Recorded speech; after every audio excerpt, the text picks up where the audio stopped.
बहुत समय पहले की बात है।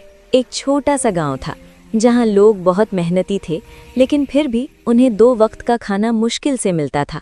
उस गांव में एक गरीब माँ अपने बेटे गोलू के साथ रहती थी। गोलू एक नेकदिल और समझदार बच्चा था, लेकिन अक्सर भूखा ही सो जाता था।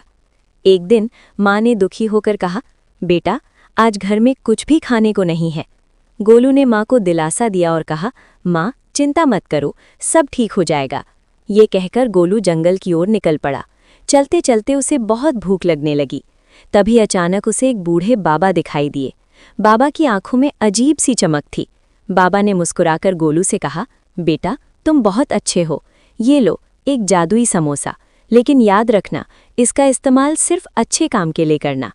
गोलू ने आदर से समोसा लिया और घर की ओर दौड़ पड़ा। जैसे ही उसने समोसा घर में प्लेट पर रखा, अचानक चमत्कार हो गया। एक समोसे से ढेर सारे गर्मा-गर्म समोसे बनने लगे। माँ की आंखों में खुशी के आंसू आ गए।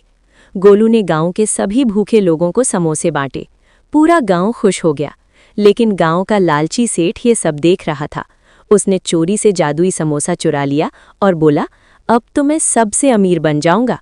जैसे ही सेठ ने समोसा इस्तेमाल किया, समोसे की जगह पत्थर निकलने लगे। सेठ डर गया और जमीन पर गिर पड़ा।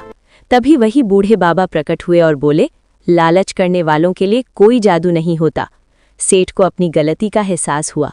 उसने गोलू और पूरे गांव से माफ़ी मांगी। गोलू ने बड़े दिल से उसे माफ़ कर दिया।